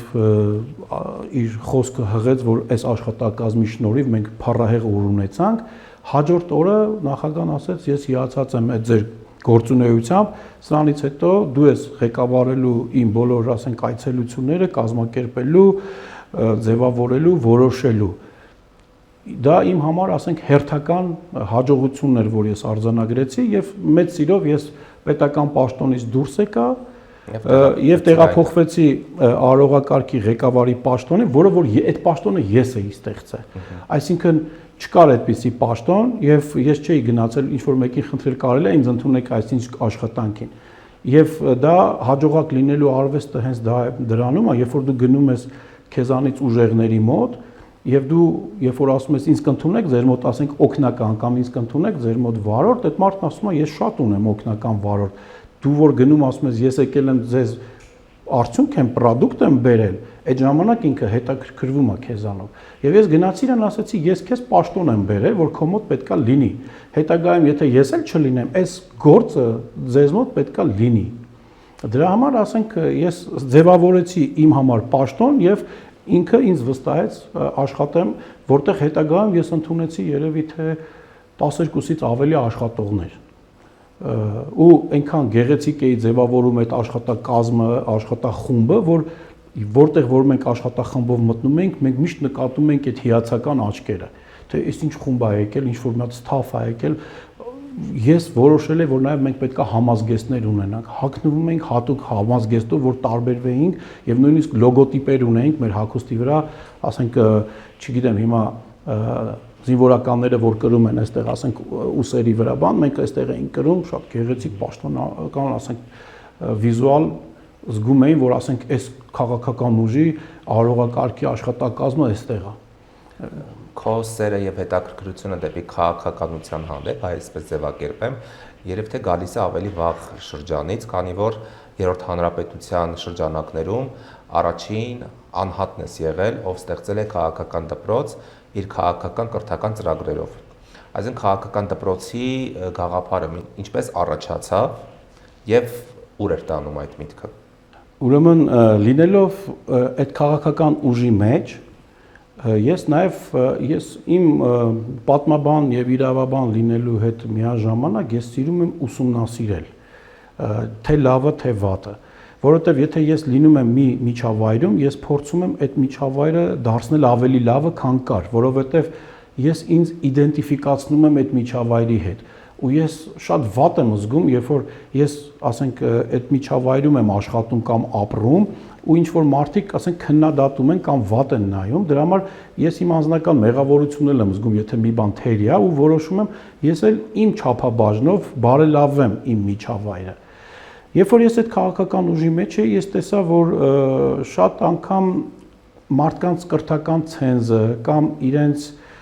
քաղաքական գիտելիքների պաշարը շատ չի ներում, որպեսզի իրենք կարողանան թեկուզ դեբատների մասնակցեն համարժեք այլ ուժերի հետ։ Հիմնականում սա վերաբերում էր երիտասարդներին։ Թող ինձ ներվի, մի քիչ երևի համարձակ ասացի, որտեվ ավակ խմբում բավականին լուրջ ինտելեկտուալ մտավորական մարդիկ կային, բայց այդ ուժի մեջ կային շատ ամբիցիոզ երիտասարդներ, որը որ շատ լավ է, բայց իրանք չունեին համապատասխան քաղաքական գիտելիքներ կամ չգիտեմ այլ պահանջվող հմտություններ, որը կիրառվում է քաղաքականության մեջ, բայց իրանք շատ մեծ ամբիցիաներ ունեին։ Իսկ դա շատ վատ էր, որովհետև եթե մարդիկ մասնակցեն հերոստաբանավեճների կամ դեբատների, չունենան անհրաժեշտ բազա, կրթական ինչ-որ մակարդակ, դա ավելի էր վատացնելու կամ բարդացնելու։ Եվ ոչ միայն այլ նաև իր թիմին։ Այո, որը անդրադառնելու էր մեծ թիմին, այո։ Եվ ես այդ ճնշումից, այսպես ասած, որոշեցի ստեղծեմ քաղաքական դպրոց, որը որ այդ տարիներին Հայաստանում որևէ կուսակցություն դեռ չէր ստեղծել։ Ձևավորեցինք ուրեմն կրթական քաղաքական ծրագրերի կենտրոն, որը կրում էր այդ կուսակցության անունը եւ գործում էր այդ կուսակցության մեջ, բայց ես փորձեցի ապացուցեմ, որ այդ եւ հիմնավորեմ, որ այդ դպրոց պետք է գան նաեւ անկուսակցականներ եւ այլ կուսակցությունների անդամներ։ Եվ ինձ դժվարությամբ էր դա հաջողվում, բայց ես անընդհատ դա փորձում էի պահել, որովհետեւ դա բրենդ էր, որ մենակ այդ կուսակցությունը ուներ, չգիտեմ որքանով իրանք դա գիտակցում էին կամ չէին գիտակցում, բայց դա այնքան կարևորություն ստացավ, որ ես նամակ ստացա Եվրոպայի խորհրդի խորհրդարանական վեհաժողովի կողմից ԵԽԽՎ-ից, որ մենք այցելելու ենք Հայաստան եւ ուզում ենք ձեզ հանդիպենք, որովհետեւ տարածաշրջանում դուք միակն եք։ Եվ ինչքան էր զարմանքը այդ կուսակցության մեջ, երբ որ ԵԽԽՎ-ի պատվիրակությունը եկավ, ուրեմն այդ ժամանակ այդ ԵԽԽՎ-ի պատվիրակությունը եկել էր հանդիպել 4 կուսակցությունների, որոնցից 3-ը պետքա դառնար ԵԺԿ կուսակցության, Եվրոպայի ժողովրդական կուսակցության անդամ։ Եվ իրանք հանդիպումներ էին իրականացնում, այս 4 կուսակցություններ էին իրանք ընտրել, որոնցից մի քանիսը պետքա դառնալ իրանք անդամ, ուզում էին հասկանալ, որ մեկն է համապատասխանում իրենց չափանիշներին։ Եվ միակ կուսակցությունն էր, որ ԵԽԽՎ-ի պատվիրակությունը ինքը անձամբ ուզեցավ այցելի։ Բոլորին կանչում էր իր մոտ։ Կինո Մոսկվայի հարևանությամբ այն ժամանակ հյուրանոց կար Golden Tulip, հիմա չգիտեմ, դա Golden Tulip-ը կոչվում թե այլ, հենց հարևանությամբ Կինո Մոսկվայի, իրանք այնտեղ կոնֆերանս դահլիճները վերցրել էին եւ հերթականությունով բոլոր կուսակցություններին հրավիրում էին այնտեղ ոնց որ մի տեսակ ինտերվյուի, հարցազրույցի, թե ում ընդունեն իրենց ԵԺԿ-ի, ասենք, անդամ, թե ոչ։ Եվ մեծ էր զարմանքը, որ երբ որ իրանք իմացան, որ այդ կուսակցությունը ունի քաղաքական դպրոց, իրանք ասացին, մենք օդանավակ հաջորդ օրը գնալու էին։ Ասացին, մենք օդանավակայան գնալուց առաջ 2 ժամ շուտ ենք դուրս գալու, որ հատուկ գանք ձեր դպրոցը տեսնենք։ Ես բոլոր լուսանկարները, փաստերը ես ունեմ, Facebook-յան իմեջում կա, որ մարդիկ եկան, այդ կուսակցության քաղաքական դպրոցը տեսան, հիացան, բարձր գնահատեցին, հետագայում այդ կուսակցության որոշ անդամներ, որ գնացել էին ԵԽԽՎ նիստերին մասնակցելու, այդ մարդիկ զեկույց էին գրել եւ բարձր էին գնահատել այդ կուսակցության քաղաքական դպրոց ունենալու փաստը։ Իմ կարծիքով դրանից հետո երևի այդ զեկույցի մասին տեղյակ եղան նաեւ այլ կուսակցություններ եւ Հայաստանում արդեն սկսեցին, ինչպես ասում այստեղ, սնկի նման բացվել քաղաքական դպրոցներ։ Բայց ես եմ եղել առաջինը, որ երրորդ հանրապետության պատմության մեջ ստեղծել է կուսակցության մեջ քաղաքական դպրոց։ Խոսենք ամենաբեկումնային շրջանի մասին քո կյանքում, երբ որոշեցիր, որ պետք է տեղափոխվես Միացյալ Նահանգներ։ Զրույցի սկզբում նշեցիր, որ նախանձի նոտաներ ես նկատել, որը ինչ հանգեցրել է այդ վերջնակետին, երբ թողես եւ հեռանաս Հայաստանից։ Խոսենք այս շրջանի մասին եւ դրա հետ մեկտեղ խոսենք արդեն Միացյալ Նահանգներում այնտեղի մարտահրավերների մասին, հա, այսպես գլոբալ մի պատասխան եմ սպասում։ Շատ լավ, Սարիկ ջան, շատ հզոր աֆորիզմ կա Մահատմա Գանդիի, որ ասում է սկզբից քո վրա ծիծաղում են, հետո քո դեմ պայքարում են, հետո դու հաղթում ես։ Ուրեմն նայ, երբ որ ես սկսեցի ցանկացած փուլում, երբ որ ես սկսել եմ գործունեություն ծավալել, դա լինի դպրոց, դա լինի պետական ապարատ, դա լինի արարողակարգ եւ քաղաքական դպրոց, ես չգիտեմ ինչի, ասենք անընդհատ ես զգում էի այդ նախանձի, խանդի, իմ առաջ արգելքներ դնելու այդ խնդիրները։ Ես բոլորին վերևից եմ նայել, որովհետև եթե ես դրել եմ, սահմանել եմ նպատակ, ես հաշվի եմ առել, որ այդ նպատակները, ասենք, հեշտությամբ ինձ չեն տրվելու եւ ես պետք է դրանք հաղթահարեմ։ Ուղղակի ամենածանրը նա է, որ երբ որ այդ ամեն ինչի մեջ այն մարդու վրա որ հույս ես դրել կամ ապավինել ես, որ այդ մարդը քեզ պետք է օգտակար լինի, օգնի կամ ճանապարհդ հարթի կամ լինի այն մեկը, որը որ ավելի հեշտացնելու է քո առաջ խաղացումը, հենց այդ մարդկանց կողմից ես դու տեսնում այդ խոչընդոտները կամ այդ նախանձի ու խանդի այդ նոտաները, դա հիասթափացնող է։ Եվ այս բոլոր փուլերում այդ ամեն ինչի մեջ կուտակվել էր, բայց դեռ այդքանը բավարար չէր, որպեսզի ես որոշում կայացնեի, ես Հայաստանից հեռանայի։ Որովհետև ամեն դեպքում ասում էի, սա իմ դժվարությունն է, բայց սա նաև իմ առաքելությունն է, ես դա անում եմ։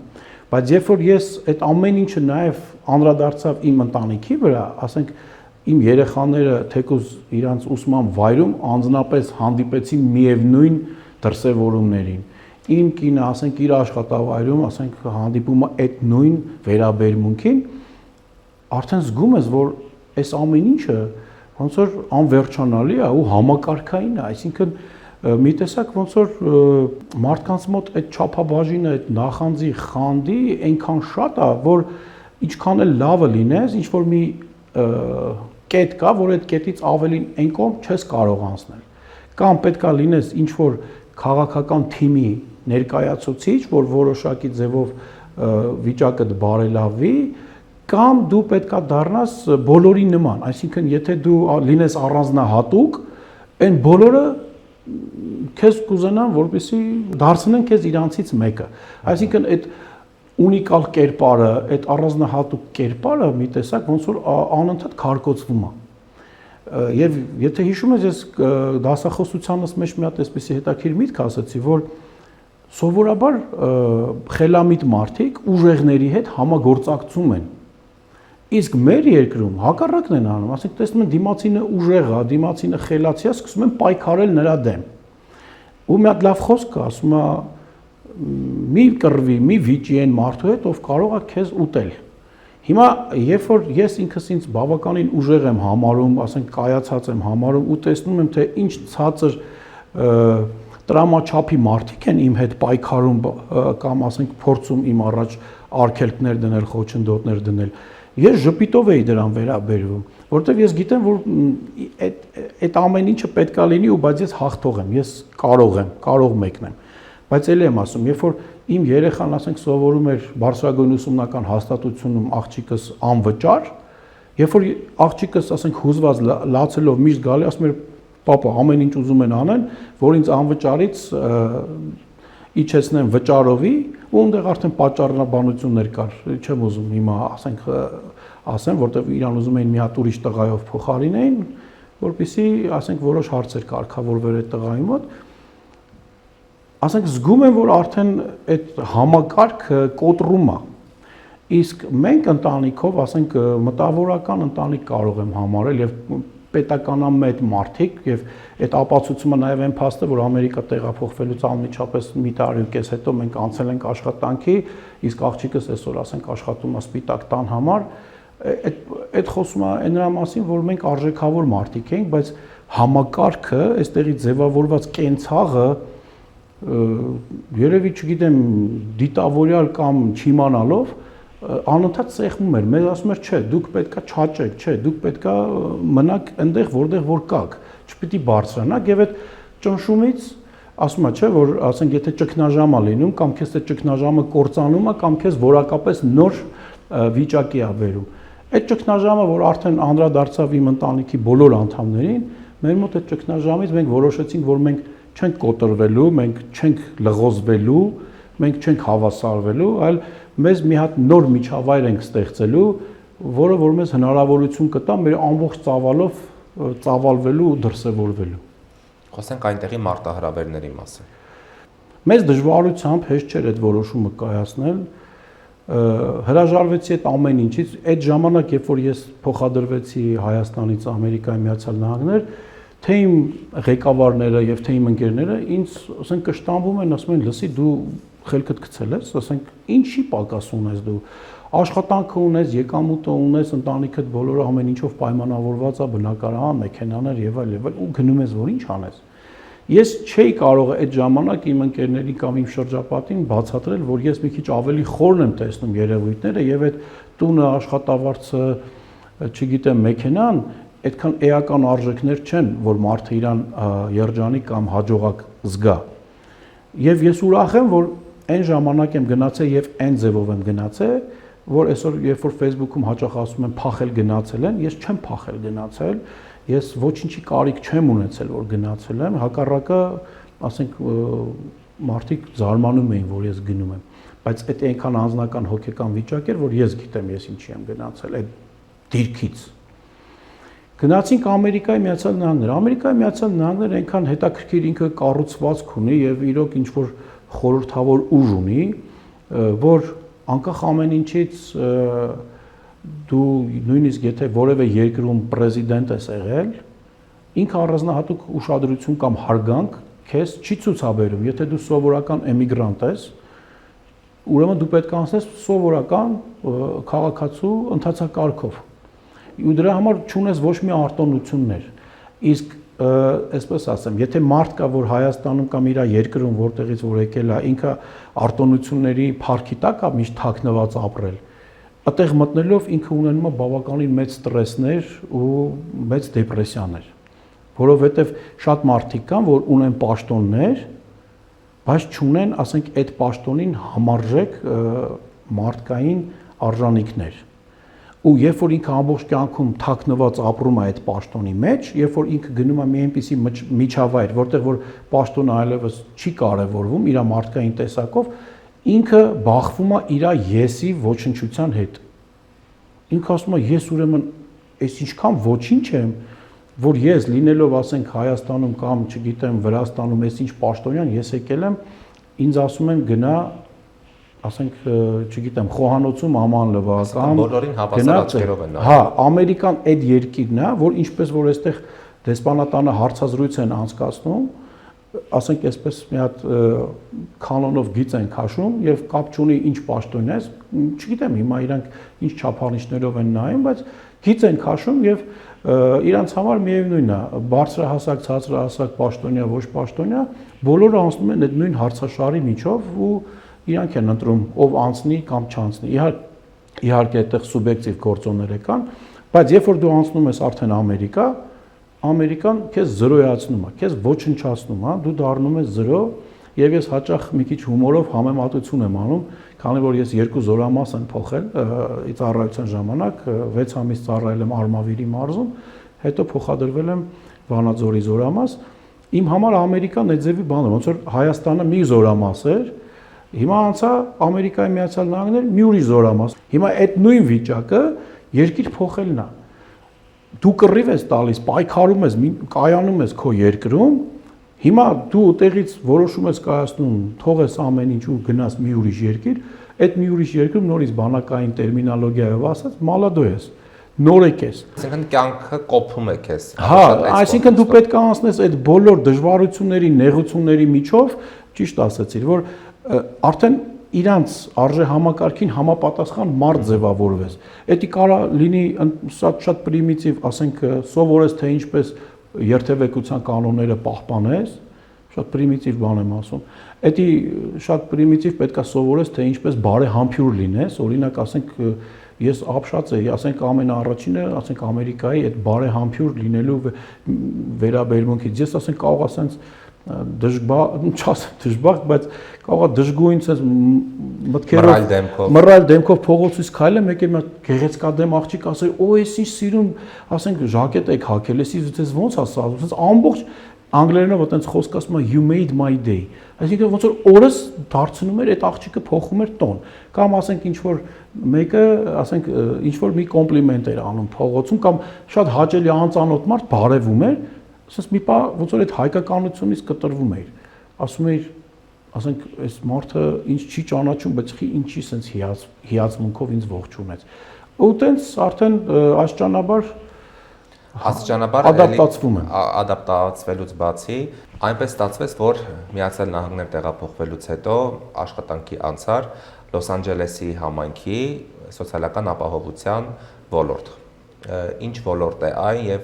գործունեության հիմնական բնույթը որն է։ Սարիկ ջան, իրականում ուրեմն Ամերիկայի Միացյալ Նահանգներում շատ բարդ է անցնել պետական ծառայության, որովհետեւ իրանք քո ամբողջ կենսագրությունը ուսումնասիրում են, որպես պետական ծառայող դու պետք է անցնես մի քանի փուլերով, ոնց որ հատուկ ծառայության աշխատակից ոնց որ դառնաս, բավականին խորը նայում են քո կենսագրությունը եւ քո Ամերիկայի Միացյալ Նահանգներում այդ ժամանակահատվածում ապրած կյանքը։ Բավականին ուրեմն խոր այդ ուսումնասիրություններից հետո անցնում ես նորից Հայաստանի Հանրապետության այդ քաղաքծառայության ոլորտի նման համապատասխան թեստավորումներ, որը որ շատ բարդ է։ Իր մեջ պարունակում է այդ թեստերը թե տրամաբանական հարցեր, թե հանրահաշիվ եւ թե Ամերիկայի Միացյալ Նահանգների պատմություն եւ իրավունքի հետ կապված հարցաշար։ Օրինակ այստեղ Հայաստանի Հանրապետությունում հիմնականում այդ ոլորտը կարգավորող օրենսդրական դաշտին է ծանոթանում եւ դրա մասին է։ Իսկ այնտեղ թեստերը ավելի շատ գլոբալ հարց։ Հա, եւ ասենք քո ինտելեկտը ինչ որ ասում են IQ-ի հետ կապված, ասենք ավելի այդ ճանաչողական հարցաշար են կազմում, որը որ բավականին բարդացնում է։ Օրինակ ես լինելով հումանիտար կրթությամբ անձնավորություն, իմ համար շատ բարդ էր մաթեմատիկական այդ խնդիրները, որը որ կար այդ թեստերի մեջ, բայց քանի որ իմ մոտ մեծ էր ցանկությունը աշխատել Ամերիկայի Միացյալ Նահանգների ասենք համար եւ այդ պետական համակարգում ես նստել եմ, ասենք իմ ներգաղթյալ վիճակով պարապել եմ հանրահաշիվ։ Ես գնացել եմ դասընթացներ եմ վերցրել, շատ ժամանակ ի հաշիվ իմ ընտանիքի, որ ասենք մենք եկամուտի խնդիր ունեինք, որպեսզի կարողանայինք մեր ծախսերը փակենք, բայց մենք եկել էինք այդ գիտակցությանը, որ 3 ամիս, 4 ամիս արագացված դասընթացները արժեն, որպեսզի մենք հետագայում կարողանանք աշխատենք այնպիսի ոլորտում, որ կարողանանք ապահովենք ինքներս մեզ։ Ու փառք մեզ ու ասենք այդ երկրի հնարավորություններին, որ մեզ հաջողվեց այդ բոլոր փուլերը անցնել եւ ես եւ կինս զարմանալի ասենք հաջորդականությամբ կինս ավելի ինձանից առաջ անցավ աշխատանքի, հիմա երևի ինքը կնեղանա, որ ես ասեցի, թե ինչի եմ զարմանում, որ ինքը ինձանից առաջ է, ասենք ընդունվել, բայց իմ համար դա զարմանալի էր, բայց ամեն դեպքում իր մոտ ավելի շուտ ստացվեց, ինքը նույնպես այդ ոլորտում սկսեց աշխատել, 6 ամիս անց ես անցա այդ փուլը,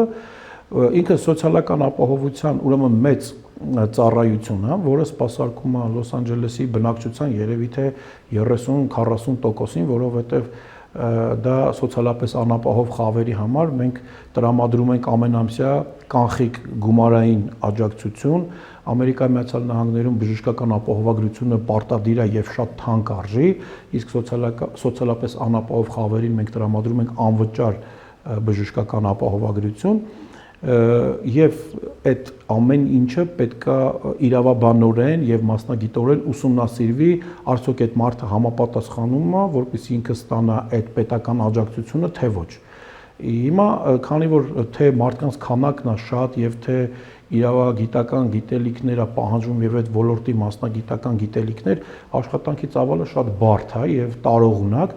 բայց մի հատ հետաքրքիր բան ասեմ, այս ոլորտում մեծ մասամբ աշխատում են հայեր, որովհետև այդ բարդության ու այդ ծավալի աշխատանք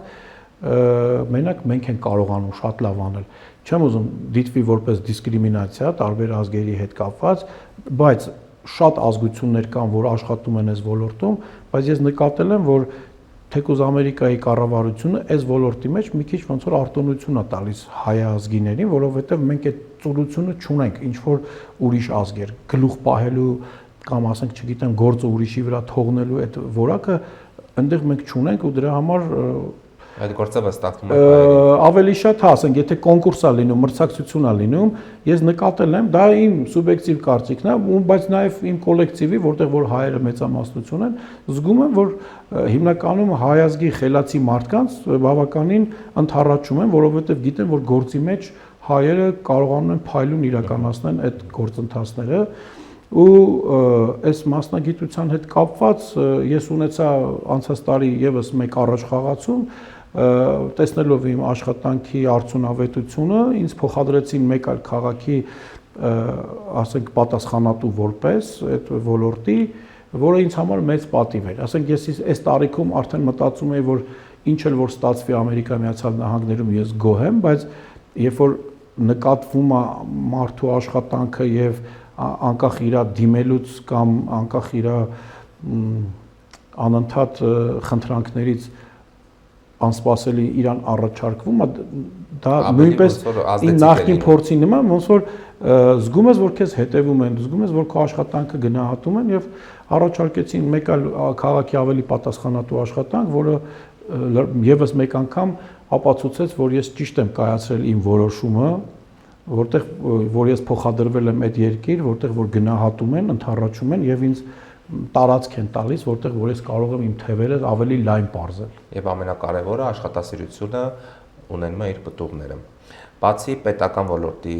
գործունեությունից, գիտեմ, որ ստեղծել ես եւ հիմնադրել ես Kings Limo, հա, ընկերությունը, որը որ ծառայություններ է մատուցում, մասնավորապես տուրիստական գծով։ Խոսենք այդ բիզնեսի հիմնման գաղափարի մասին, միտքը ինչպես առաջացավ եւ ավելի շատ որ ազգի ներկայացուցիչներն են օգտվում այդ ծառայությունից։ Շատ լավ, Սարիկ ջան, ուրեմն ովքեր որ Միացյալ Նահանգներ հաճախակի են գնում, իրանք ծանոթ են, որ Միացյալ Նահանգներում բավականին զարգացած է լիմուզին այդ սերվիսը,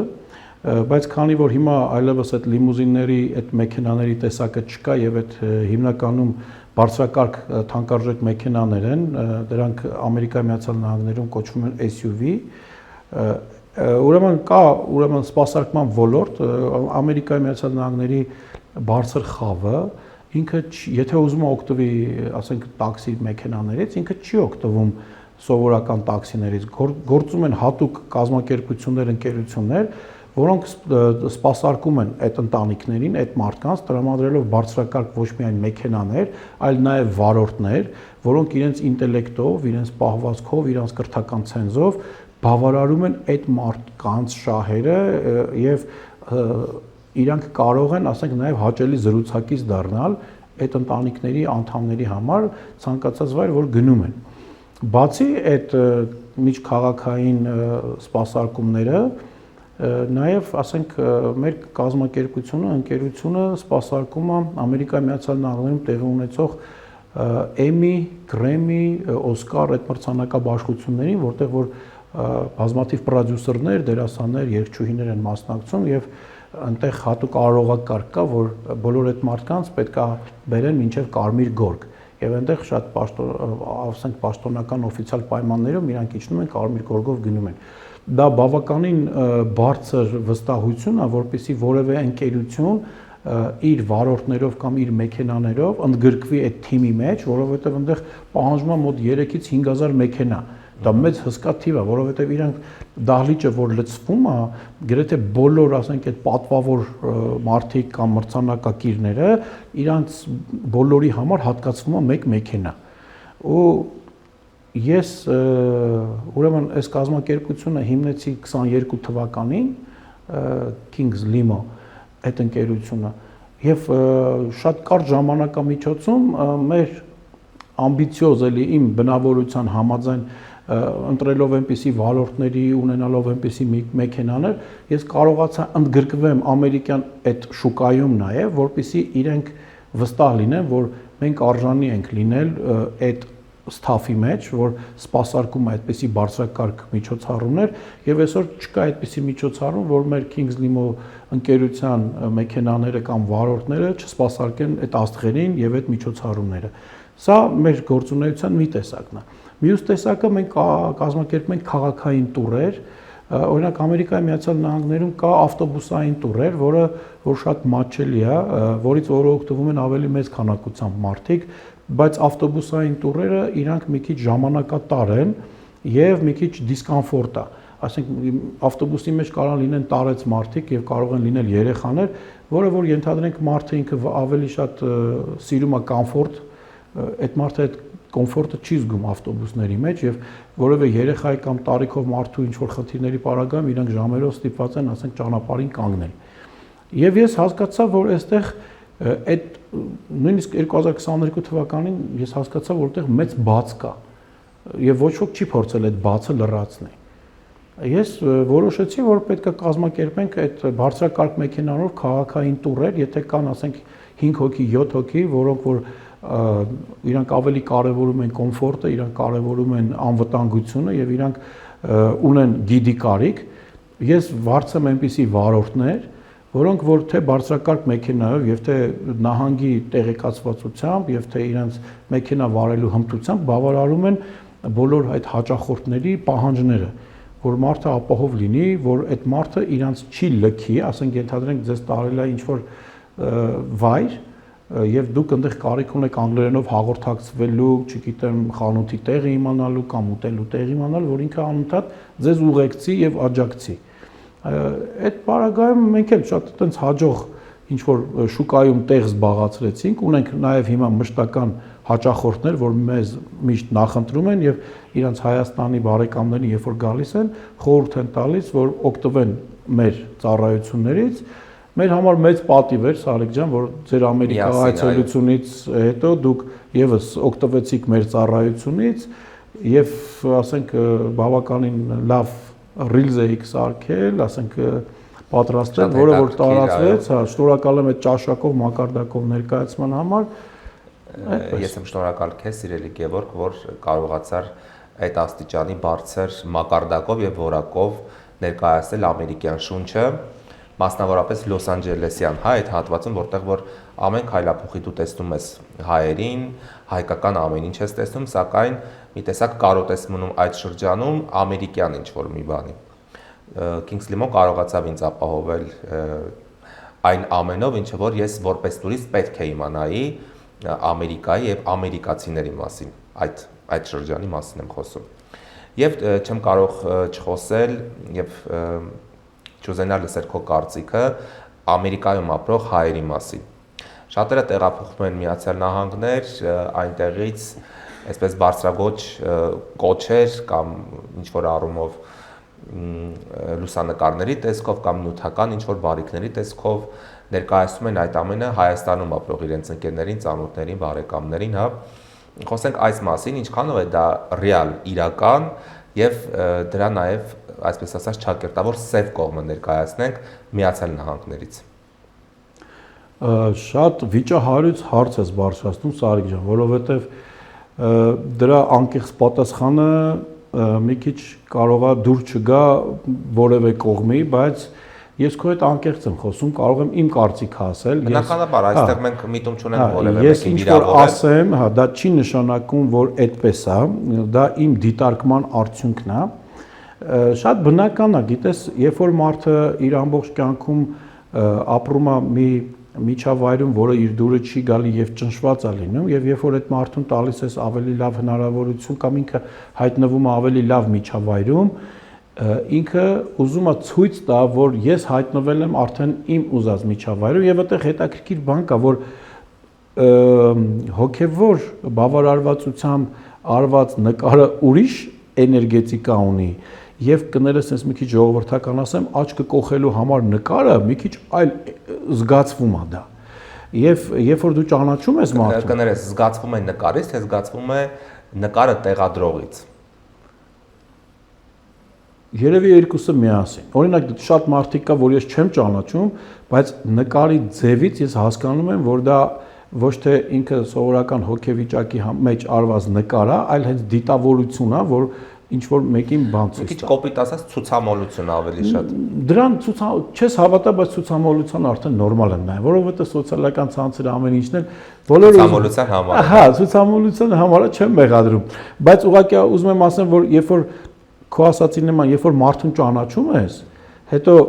տեսնում ես նկարում տեղադրված մի բան չի բռնում։ Պատկերի բանը, դա իր սովորական, չասեմ կենցաղը չի կամ ապրելակերպը չի, իր իրականությունը չի։ Հա, այո, իր իրականությունը չի։ Ուղղակի այդ օրը այդ ժամին, ասենք, հայտնվել է տեղ ու մարդ կա, որ ասենք ուզում է ներկայացնի, որ սա իր առօրյան է կամ իր ձևն է։ Ես հիմա չգիտեմ, բարեբախտաբար թե դժբախտաբար արդեն նորմալ եմ նայում այդ ամեն ինչին։ Որովհետև գիտես, ես իմ բարեկամներին էլ եմ ասում, մեկ-մեկ որ իմ բարեկամներն ասում են, «Օ, դու սենց տեղեր գնացել», ասում եմ, «Ժողովուրդ, ուղղակի այդ երկիրը ինձանից առաջ շատ շքեղ է եղել»։ Ու այդ շքեղությունը ամենահասարակ մարդու համար էլ այդ երկիրը այնց երկիր է, որ ամենահասարակ մարդը այդ շքեղ տեղերից օգտվում է, այցելում է։ Ու ես ինչ-որ առանձնահատուկ մեկը չեմ, որ ինձ բախտ է վիճակվել կամ ես այդ կարողությունները ունեմ լինեմ այնտեղ։ Այդտեղ ցանկացած մեկը, ասենք, ցանկացած մասնագիտության տերմարդ, ցանկացած եկամուտի տերմարդ կարա օգտվի այդ հաճույքներից կամ այդ պայմաններից ու, ասենք, շատ մեծ գումար չի դա։ Ասենք, այսպես ասեմ, այն մարդիկ, ովքեր որ այդ ամեն ինչից տեղյակ են, չեն զարմանում այդ ցուցամոլության վրա։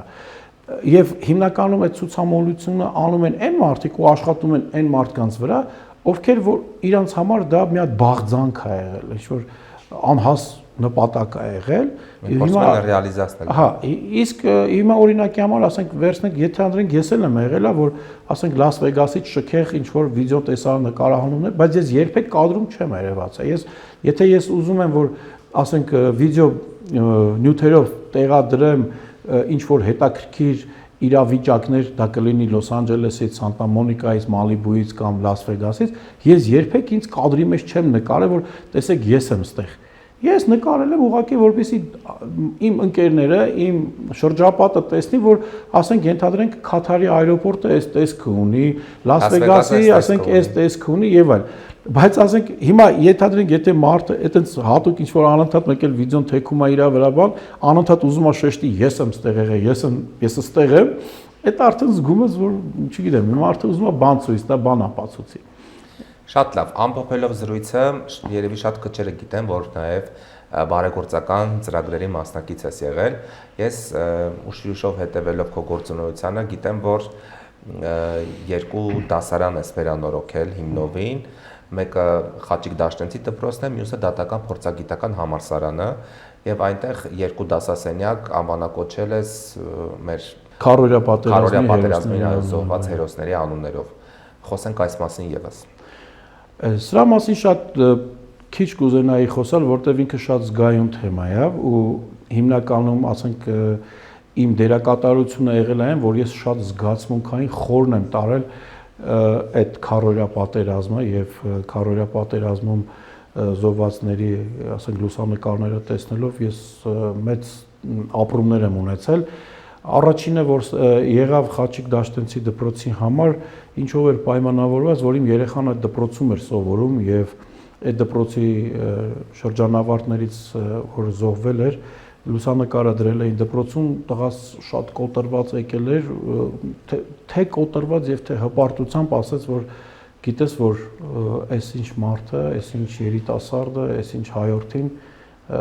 այն դպրոցում է սովորել, որտեղ որ ես եմ սովորում։ Ու ես որպեսի իմ որդու տեսքով նաեւ բարձրացնեմ մեր հայ աշակերտների, ասենք, այդ ոգին, որ իրանք չկոտրվեն, չտխրեն, որոշեցի այդ դպրոցում զոհվածի անունով փառքի լսարան ստեղծել ու ինձ այդ գործում բավականին մեծ աջակցություն ցուցաբերեց Ամերիկայում բնակվող իմ այդ ժամանակվա գործընկերը եւ իմ դերակատարումը նա էր, որ ես կարողացա կատարել բոլոր կազմակերպչական աշխատանքները իր ֆինանսական ներդրումի շնորհիվ, բայց ասենք իմ դերակատարումն էլ այդտեղ բավականին մեծ էր, որ շատ կարճ ժամանակահատվածում լսարանի թե դիզայնը, թե ասենք կահավորումը, ամեն ինչը, ասենք նույնիսկ կահույքի նստարանների, ասենք այդ ամեն ինչի հայթայթումը մասնագետների ձեռքբերումը եղավ իմ միջոցներով եւ մեր բարերարի դրամական միջոցների շնորհիվ եւ Խաչիկ Դաշտենցի դպրոցում եւ Դատական փորձագիտական համալսարանում մենք ունեցանք երկու փառքի լսարաններ, մյուսն էլ արդեն եղավ մեր Հայաստանում բնակվող բարերարներից մեկի շնորհիվ, բայց ես այդ ժամանակ հիմնադրել էի պետական գործիչների երիտասարդական դպրոց հասարակական կազմակերպությունը, որը այն կուսակցության ներսում, երբ որ նախկինում կոչվում էր քաղաքական դպրոց, մենք վերանվանեցինք պետական գործիչների երիտասարդական դպրոց, որովհետև այդ կուսակցությունը կամ չկարևորեց, կամ նպատակահարմար չգտավ այդ դպրոցի գործունեությունը, իսկ ես քանի որ մեծ ջանք ու եռանդ էի դրել, ես որոշեցի շարունակեմ այդ գործունեությունը եւ այդ պետականամետ գաղափարախոսությունը սկսեցինք տարածել հասարակական կազմակերպության միջոցով եւ նմանատիպ բարեգործական ծրագրերով եւ նաեւ բարեգործական անվճար դասընթացներով։ Շնորհակալ եմ Գևորգ ջան այսքան հաճելի եւ պրոդուկտիվ զրույց ապահովելու համար եւ ես հաղորդման վերջում ունեմ 6 բլից հարցեր, որոնք որ տալիս եմ իմ յուրաքանչյուր հյուրին։ Անցնենք բլից հարցերին։ Սիրո։ Հարց առաջին, որը կլինի այն միակ խորհուրդը, որ ինքդ քեզ կտաս։ Խորհուրդ չգիտեմ, բայց ես միշտ առաջնորդվում եմ ու փորձում եմ միշտ ինձ բերեմ այն հոգեվիճակին, որ միշտ լինեմ ավելի շատ աստվածահաճո մարդ, քան մարդկանց սիրելին։ Բնության որ երևույթին ես նմանեցնում քեզ եւ ինչու։ Գիտես, լինելով գարնանամուտի ծնունդ, գարնան հենց երկրորդ օրն եմ ծնվել, ես երանի թե մի երևույթի նման լինեի, բայց ինձ ճանաչողները գիտեն, որ ես երևույթների, բնության երևույթների փունջ եմ ու երբեմն կարող է լինեմ նաև տարերք, արհավիրք։ Դրա համար, ասենք, գարնանը ինչ հատուկ դուք երևույթներ գիտեք, այդ բոլորը իմ մեջ կա։ Շատ հետաքրքիր էր։ Պատմական որ հերոսի փոխարեն ցանկանայիր լինել եւ ինչու։ Սարիկ ջան, շատ դժվար է լինել պատմական որևէ հերոսի տեղում, բայց քանի որ իմ անունը Գևորգ է, ես մի քիչ ուսումնասիրել եմ իմ անունի հետ կապված,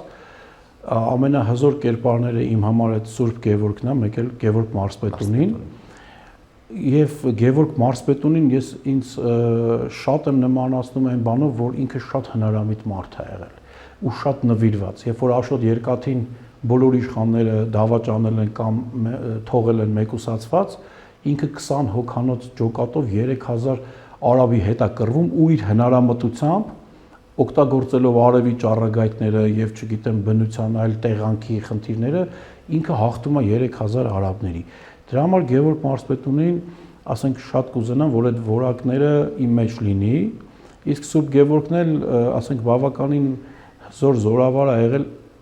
այսինքն եթե դու ուշադրություն դարձնես, ես պայքարող տեսակ եմ։ Իհարկե։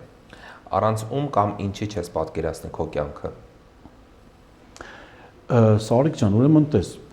այս հարցը շատ տարբեր առիթներով երևի ինձ տվել են, միշտ ասենք ու հիմա էլ եթե շատ մարդկանց տալիս ես, երևի թե մեծամասամբ մարդիկ պատասխանում են առանց ընտանիքի եւ այլ, բայց նայ, այս մեր պատերազմների հետևանքով, որ տեսնում եմ մեր ընտանիքներում ինչ ասենք կորուստներ են լինում, ասենք զավակ են կորցնում, բան, բայց այդ զավակի կորուստը նույնիսկ ասենք չի խանգարում, որպեսզի մարդիկ ապրեն, ես հասկացա, որ շատ կարևոր է, որ մարդը ունենա նպատակներ։ Նույնիսկ եթե ասենք մարդը իր ծնողին կամ զավակին կորցնում է, ինքը շարունակում է ապրել, այսինքն նշանակում է առանց ընտանիքի մարդը կարա ապրի։ Ինչի, բայց ինքը ունի նպատակ, կամ ծնողի հեղինակությունը բարձր պահի, կամ իր զոհված երեխայի ասենք պատիվը բարձր պահելու համար ու հանուն նրանց արժանապատիվ որ ապրի, այսինքն ինքը դնում է իր առաջ նպատակ ու այդ նպատակը ստիպում է իրան ապրել։ Եթե մարդը չունենա նպատակ, ինձ թվում է այն մարդը, որ չունի նպատակ, շուտ է մահանում։ Դրա համար իմ համար շատ կարևոր է, որ ինչքան որ ես առողջ եմ, ինչքան որ ես ողջ եմ, ես պետք է իմ առաջ դնեմ նպատակ։ Մի նպատակը իրագործվեց, չպիտի բավարարվեմ, որտեվ եթե բավարարվեմ, իմ կյանքը կանգնելու է։ Ինձ թվում է, որ նպատակը ամենակարևորն է։ Եթե քո կյանքը վերածենք գրքի, այնինչ վերնագիր կունենա։ Եթե մեկ բառով ասեմ, չնահանջողը։ Գևորգ Մանուկյանը ունի չասված խոսքեր։ Սարիկ ջան, անկեղծ ասած, ստեղ գալուց ուզում էի բոլոր չասված խոսքերին անդրադառնայի, բայց հասկացա, որ կյանքում երբեմն ճիշտ է, որ որոշ խոսքեր այդպես էլ չասված մնան, տարբեր նկատառումներով, դա կարա լինի դաստիարակության առումով, դա կարա լինի ապագային չվնասելու առումով, դա կարա լինի դիմացինին չվիրավորելու առումով, ավելի ճիշտ է, որպեսզի թողնես ժամանակի վրա, որ մարդը ինքնուրույն գիտակցի, եթե իրան սիրում էիր, ինչքան սիրված խոսքեր կարող էիր լսել կամ ասել, որ չես ասել, կամ եթե մարդը քո հանդեպ վատ դրսևորումներ է ցուցաբերել, որ կյանքը իրան ցույց տա, թե դու ինչքան բան իրան կարող էիր ասել ու չես ասել։ Այսինքն երբեմն չասված խոսքերը կարող է ավելի խոսուն լինեն, քան ասված խոսքերը։ Իհարկե։ Իսկ ինքդ քեզ ունես չասված խոսքեր։ Այդ շատ բարդ հարց է։ Երևի թե, նայ, եթե ես ինքս ինձ խոսքեր չասեմ, նշանակում է ես վախենում եմ ճիշտը ընդունելուց։ Երևի թե չէ։ Ես իմ հետ անկեղծ եմ, ես իմ մեջ ես գիտեմ, որ ես ով եմ եւ երբեմն շատ հաճախ ես երբ որ զգում եմ, որ ինչ որ բաներ որ թերի եմ, ես փորձում եմ այդ թերությունս ուղղեմ հենց ինքս ինձ հետ խոսալուց հետո։ Եվ դա շատ կարևոր է, որ ինքդ քեզ հետ անկեղծ ես։ Հա, ես չեմ ուզում ինձ ավելորդ գերագնահատեմ ու միշտ իմ ընկերական շրջապատում էլ, ասենք, շատ բոլորը մեկ-մեկ ինձ, ասենք, բավականին անկեղծ ասում են, որ դու քեզ ավելի համեստ ես պահում, քան կարող ես լինել ու դու շատ մարդկանց ավելի շատ արժեք ես տալի, քան որ պետք է, բայց ես ասում եմ, որ ես իրանցից մեկն եմ։ Ասենք ու տենց։ Շատ լավ, Գևորգ ջան, շնորհակալ եմ, որ այսօր այստեղ էիր, քեզ ցանկանում եմ թե Միացյալ Նահանգներում, թե Հայաստանում կանաչ ճանապարհ եւ մեծ վերելքներ։ Անչափ շնորհակալ եմ, Սարիկ ջան, շատ հաճելի էր։ Նմանապես։ Դե ինչ, հարգելի հեռուստադիտողներ, Buzz TV-ի եթերում չասված խոսքեր հաղորդաշարներ։ Իսկ այսօրվա իմ հյուրը Ամերիկայի Միացյալ Նահանգների պետական ծառայող, գործարար, coach trainer Գևորգ Մանուկյանն էր։ Իսկ ես Սարիկ Սևադանայի։ Շնորհակալություն, մինչ հանդիպում։